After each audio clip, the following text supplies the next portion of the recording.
വലിയ ക്രാഷിന് ശേഷം മുകളിലേക്ക് പതുക്കെ കയറി തുടങ്ങിയ ഇന്ത്യൻ മാർക്കറ്റ് അതിലും വേഗത്തിൽ താഴേക്ക് വീഴുന്ന ഒരു അവസ്ഥയിലൂടെയാണ് നമ്മൾ പോയിക്കൊണ്ടിരിക്കുന്നത്. ഇന്റർനാഷണൽ മാർക്കറ്റിലെ ഇഷ്യൂസ്, അതുപോലെ തന്നെ ജിയോ പൊളിറ്റിക്കൽ ടെൻഷൻസ്, ക്രൂഡ് ഓയിലിന്റെ വില വർധന, ഇതെല്ലാം മാർക്കറ്റിനെ സാരമായിട്ട് ബാധിച്ചിട്ടുണ്ട്. മാർക്കറ്റ് മൊത്തം ഇങ്ങനെ റെഡിൽ നിൽക്കുമ്പോൾ നമ്മുടെ പോർട്ട്ഫോളിയോ ഒരു റെഡ് കളറിൽ തന്നെ ആകാൻ സാധ്യതയുണ്ട്. ഇതെല്ലാം വിറ്റൊഴിവാക്കിയാലോ എന്ന് പലപ്പോഴും തോന്നുന്ന അല്ലെങ്കിൽ പേടി വരുന്ന ഒരു അവസ്ഥയാണുള്ളത്.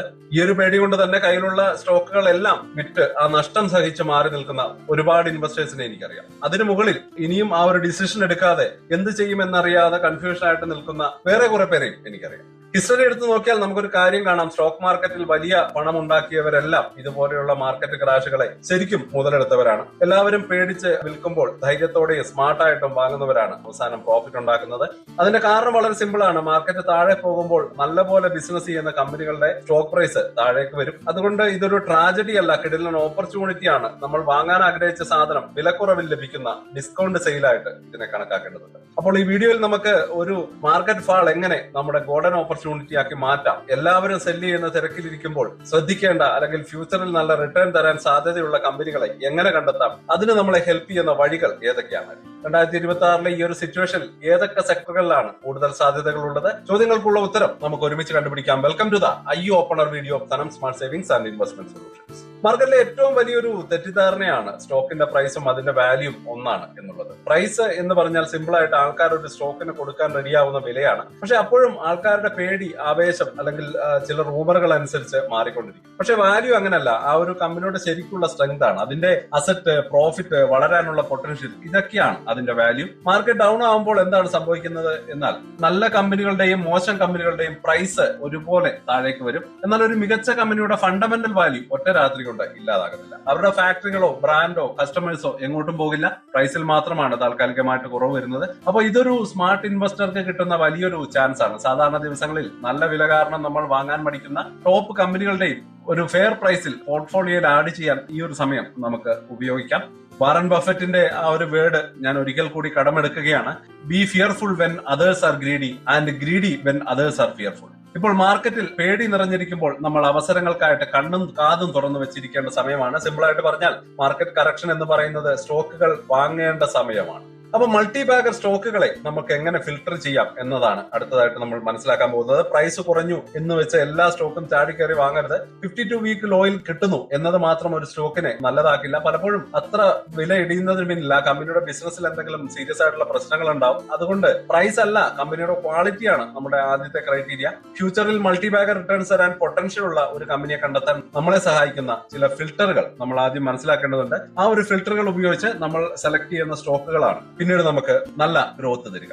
അപ്പോ നമ്മുടെ ഒന്നാമത്തെ ഫിൽട്ടർ ഒരു ലോ ഡെപ്റ്റ് ഫിൽട്ടർ ആണ്. ഒരു കമ്പനിക്ക് കടം തീരെയില്ല അല്ലെങ്കിൽ വളരെ കുറവാണെങ്കിൽ അതൊരു വലിയ പ്ലസ് പോയിന്റ് ആണ്. കടം കുറഞ്ഞ കമ്പനികൾക്ക് ഫിനാൻഷ്യൽ സ്ട്രെസ് ഉള്ള സമയങ്ങളെ ഈസി ആയിട്ട് അതിജീവിക്കാൻ കഴിയും. അവരുണ്ടാക്കുന്ന പ്രോഫിറ്റിന്റെ വലിയൊരു ഭാഗം പലിശ കൊടുക്കാൻ പോകില്ല. ആ പണം അവർക്ക് ബിസിനസ് ഗ്രോ ചെയ്യാൻ വേണ്ടി ഉപയോഗിക്കാം. സാധാരണയായി ഡെപ്റ്റ് ടു ഇക്വിറ്റി റേഷ്യോ 1-ൽ താഴെയുള്ള കമ്പനികൾക്ക് ഒരു പ്രിഫറൻസ് കൊടുക്കുന്നത് വളരെ നല്ലതാണ്. പക്ഷേ ചില ഇൻഡസ്ട്രികളിൽ ഇത് വ്യത്യാസപ്പെടും. അതുകൂടി നമ്മൾ മനസ്സിലാക്കേണ്ടതുണ്ട്. ബേസിക്കലി ബാങ്കിങ് പോലെയുള്ള സെക്ടറുകളിൽ കൂടുതൽ കടം കൊടുക്കുന്നതാണ് അല്ലെങ്കിൽ കൂടുതൽ കടമുള്ളതാണ് അവർക്ക് ബെനിഫിറ്റ്. അപ്പോൾ ആ ഒരു ഫിൽട്ടർ നമ്മൾ ഉപയോഗിക്കുക. രണ്ടാമതായിട്ട് high ROC, return on capital employed, വളരെ ഇമ്പോർട്ടന്റ് ആയിട്ടുള്ള ഒരു ഫിൽട്ടറാണ്. കമ്പനി അതിന്റെ ബിസിനസ്സിൽ ഇൻവെസ്റ്റ് ചെയ്യുന്ന ഓരോ രൂപയ്ക്കും എത്ര രൂപ പ്രോഫിറ്റ് ആയിട്ട് തിരികെ കിട്ടുന്നു എന്നതിന്റെ കണക്കാണിത്. സ്ഥിരമായിട്ട് ഒരു 20% മുകളിൽ ROC കാണിക്കുന്ന ഒരു കമ്പനി അതിന്റെ കയ്യിലുള്ള പണം എത്ര എഫിഷ്യന്റ് ആയിട്ട് ഉപയോഗിക്കുന്നു എന്നതിന്റെ തെളിവാണ്. ഇത് ഫ്യൂച്ചറിലേക്കുള്ള ഒരു ഗ്യാരണ്ടി അല്ല, മറിച്ച് ആ കമ്പനിയുടെ മാനേജ്മെന്റ് എഫിഷ്യൻസിയുടെ ഒരു സൂചനയാണ്. ഇനി അടുത്ത ഫിൽട്ടർ ഹൈ പ്രൊമോട്ടർ ഹോൾഡിംഗ് ആണ്. ആ കമ്പനി തുടങ്ങുന്ന ആളെയാണ് പ്രൊമോട്ടർ എന്ന് പറയുന്നത്. അവർക്ക് അവരുടെ സ്വന്തം കമ്പനി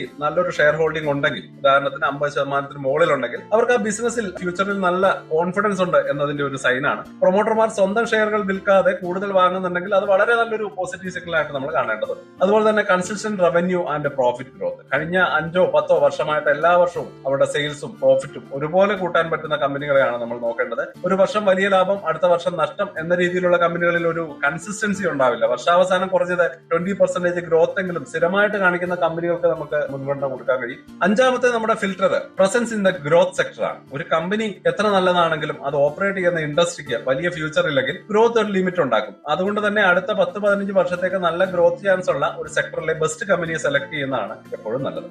അപ്പൊ ഈ 5 കാര്യങ്ങൾ വെച്ച് സ്റ്റോക്കുകളെ ഒന്ന് ഫിൽട്ടർ ചെയ്താൽ തന്നെ നമ്മുടെ കയ്യിൽ കിട്ടുന്ന ലിസ്റ്റ് വളരെ ചെറുതും എന്നാൽ നല്ല ക്വാളിറ്റി ഉള്ളതുമായിരിക്കും. അപ്പോൾ ആ ഒരു ലിസ്റ്റിലാണ് പിന്നെ നമ്മൾ കൂടുതൽ പരീക്ഷണങ്ങൾ നടത്തേണ്ടത്. 2026 മാർക്കറ്റ് സാഹചര്യങ്ങളും ശ്രദ്ധിക്കേണ്ട സെക്ടറുകളും ഒന്ന് ഞാനൊരു ചെറിയ ഇൻപുട്ടായിട്ട് നിങ്ങൾക്ക് തരാം. തീർച്ചയായിട്ടും അത് പെട്ടെന്ന് ഫിൽട്ടർ ചെയ്യാൻ നിങ്ങളെ സഹായിക്കും. ഒരു സ്റ്റോക്കിനെ മാത്രം സ്റ്റഡി ചെയ്തിട്ട് കാര്യമില്ല, അത് പ്രവർത്തിക്കുന്ന എക്കണോമിയെ നമ്മൾ കൃത്യമായിട്ട് മനസ്സിലാക്കണം. 2026 മാർക്കറ്റ് സിറ്റുവേഷൻ നോക്കിയാൽ ചില കാര്യങ്ങൾ ഇൻവെസ്റ്റേഴ്സിന് അനുകൂലമാണ്. ഒന്നാമത്തേത് ഇൻട്രസ്റ്റ് റേറ്റ്സ്. RBI ഇൻട്രസ്റ്റ് റേറ്റുകൾ കുറയ്ക്കാൻ തുടങ്ങിയാൽ കമ്പനിക്ക് കുറഞ്ഞ ചെലവിൽ ലോൺ എടുത്ത് ബിസിനസ് വലുതാക്കാൻ സാധിക്കും. ഇത് അവരുടെ പ്രോഫിറ്റ് കൂട്ടാൻ സഹായിക്കും. അതുപോലെ തന്നെ പണപ്പെരുപ്പം. ഇൻഫ്ലേഷൻ ഒന്ന് കൺട്രോളിൽ വന്നാൽ സാധാരണക്കാരുടെ കയ്യിൽ കൂടുതൽ പണം വരും, അവർ കൂടുതൽ സാധനങ്ങൾ വാങ്ങും. ഇത് സ്വാഭാവികമായിട്ടും കമ്പനികൾക്ക് ഗുണം ചെയ്യും. അതുപോലെ തന്നെ government policies, make in India, infrastructure development പോലെയുള്ള ഗവൺമെന്റ് സ്കീമുകൾ ചില പ്രത്യേക സെക്ടറുകളിലെ കമ്പനികൾക്ക് ധാരാളം ഓർഡറുകളും ഗ്രോത്ത് ഓപ്പർച്യൂണിറ്റികളും ഒക്കെ നൽകുന്നുണ്ട്. ഈ ഒരു സിനാരിയോയിൽ ഫ്യൂച്ചറിൽ മികച്ച പെർഫോമൻസ് കാഴ്ചവെക്കാൻ സാധ്യതയുണ്ട് എന്ന് എക്സ്പേർട്സ് കരുതുന്ന നമ്മൾ ശ്രദ്ധിക്കേണ്ട ചില സെക്ടറുകൾ ഇനി നമ്മൾ പരിചയപ്പെടുകയാണ്. ഒന്നാമത്തേത് ഡിഫൻസ്. ആത്മനിർഭർ ഭാരത് സ്കീം കാരണം ഇന്ത്യൻ ഗവൺമെന്റ് ഇപ്പോൾ ഡിഫൻസ് എക്യുപ്മെന്റ്സ് ഇന്ത്യയിൽ തന്നെ ഉണ്ടാക്കുന്നത് പ്രോത്സാഹിപ്പിക്കുകയാണ്. അതുകൊണ്ട് തന്നെ ഇന്ത്യൻ ഡിഫൻസ് കമ്പനികൾക്ക് അടുത്ത ഒരുപാട് വർഷങ്ങളിലേക്കുള്ള ഓർഡർ വളരെ ഉറപ്പാണ്. ഇത് ഈ സെക്ടർ നൽകുന്ന വലിയൊരു ഗ്രോത്ത് പൊട്ടൻഷ്യലാണ്. രണ്ടാമതായിട്ട് റിന്യൂവബിൾ എനർജി. ലോകം മുഴുവൻ പെട്രോളിയം പ്രൊഡക്ട്സിൽ നിന്ന് മാറി സോളാർ, വിൻഡ് എനർജി പോലെയുള്ള ഗ്രീൻ എനർജിയിലേക്ക് മാറിക്കൊണ്ടിരിക്കുകയാണ്. ഇന്ത്യ ഈ ഒരു രംഗത്ത് വലിയൊരു മുന്നേറ്റമാണ് നടത്തുന്നത്. ഗവൺമെന്റിന്റെ പോളിസികളും ഈ സെക്ടറിന് വളരെ സപ്പോർട്ടീവാണ്. സോളാർ പാനൽ ഉണ്ടാക്കുന്ന സോളാർ പവർ പ്ലാന്റുകൾ ഇൻസ്റ്റാൾ ചെയ്യുന്ന കമ്പനികൾക്ക് വരും വർഷങ്ങളിൽ വലിയ ഡിമാൻഡ് ഉണ്ടാകാൻ സാധ്യതയുണ്ട്. അതുപോലെ തന്നെ ഇൻഫ്രാസ്ട്രക്ചർ ആൻഡ് മാനുഫാക്ചറിംഗ്. ഇന്ത്യയുടെ എക്കണോമിക് ഗ്രോത്തിന്റെ ബാക്ക് ബോർഡാണ് ഇൻഫ്രാസ്ട്രക്ചർ. പുതിയ റോഡുകൾ, പാലങ്ങൾ, ഫാക്ടറികൾ വലിയ സ്കെയിലാണ് ഇവയൊക്കെ ഉണ്ടാക്കുന്നത്. ഇത് cement, steel, cables, pipe, paint ഇവയൊക്കെ പോലെയുള്ള കമ്പനികൾക്ക് വലിയൊരു ഓപ്പർച്യൂണിറ്റി തരുന്നു. അതുപോലെ തന്നെ health care and pharma. Population കൂടുന്നതും ഹെൽത്ത് കെയറിനെ പറ്റി ആൾക്കാർ കൂടുതൽ ബോധവാന്മാരാകുന്നതും ഹെൽത്ത് കെയർ സെക്ടറിന് എപ്പോഴും നല്ല ഡിമാൻഡ് ഉണ്ടാക്കും. ഇതിൽ തന്നെ സ്പെഷ്യാലിറ്റി മരുന്നുകൾ ഉണ്ടാക്കുന്ന ഫോറിൻ മാർക്കറ്റിലേക്ക് എക്സ്പോർട്ട് ചെയ്യുന്ന അല്ലെങ്കിൽ മെഡിക്കൽ എക്യുപ്മെന്റ്സ് നൽകുന്ന കമ്പനികൾക്ക് നല്ല ഗ്രോത്ത് ചാൻസ് ഉണ്ട്. ഈ ഒരു സെക്ടറുകളിലെ സ്ട്രോങ് കമ്പനികളെ മാർക്കറ്റ് ഡൗൺ ആകുമ്പോൾ വാച്ച് ലിസ്റ്റ് ഇടുന്നത് ഒരു ലോങ് ടേം ഇൻവെസ്റ്റർക്ക് തീർച്ചയായിട്ടും ഗുണം ചെയ്യും. നമ്മൾ ഇത്രയും നേരം സംസാരിച്ച കാര്യങ്ങൾ വെച്ച് ഒരു സ്റ്റഡി പർപ്പസിന് വേണ്ടി വാച്ച് ലിസ്റ്റിൽ ചേർക്കാവുന്ന ചില കമ്പനികളെ നമുക്കൊന്ന് ഐഡന്റിഫൈ ചെയ്യാം. തീർച്ചയായിട്ടും ഒരു എക്സാമ്പിൾ ആയിട്ട് നമുക്ക് ഇതിനെ കണക്കാക്കാം. ഒന്നാമതായിട്ട് അസ്ത്ര മൈക്രോവേവ് പ്രോഡക്ട്സ് ലിമിറ്റഡ്. ഇവർ ഡിഫൻസ്, സ്പേസ് സെക്ടറുകൾക്ക് വേണ്ട ഹൈടെക് ഇലക്ട്രോണിക് കോമ്പണൻസ് ഉണ്ടാക്കുന്ന കമ്പനിയാണ്. ഗവൺമെന്റിന്റെ മേക്ക് ഇൻ ഇന്ത്യ പദ്ധതിയും ഡിഫൻസിന് വേണ്ടി കൂടുതൽ പണം ചെലവഴിക്കുന്നതും ഇവർക്ക് ഗുണകരമാണ്. കമ്പനിക്ക് കടം കുറവാണ്, കയ്യിൽ നല്ല ഓർഡർ ബുക്കും ഉണ്ട്.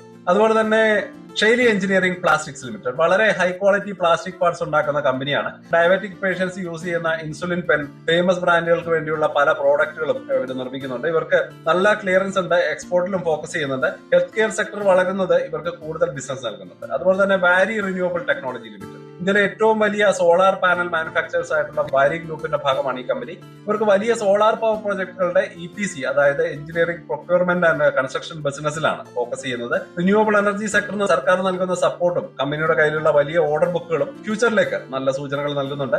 വളരെ ഉയർന്ന ROC, കുറഞ്ഞ കടം ഇവ കമ്പനിയുടെ ഫിനാൻഷ്യൽ സ്ട്രെങ്തിനെ കാണിക്കുന്നുണ്ട്.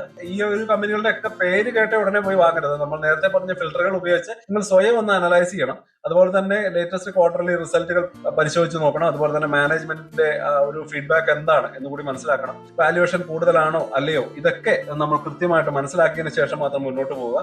അടുത്തായിട്ട് റിസ്ക് മാനേജ്മെന്റ് ആണ് അവസാനത്തെ വാക്ക് എന്നത് എപ്പോഴും ഞാൻ പറയുന്ന കാര്യമാണ്. അത് ഇപ്പോഴും നിങ്ങൾ ഒന്നുകൂടി ഓർത്തിരിക്കേണ്ട കാര്യമാണ്.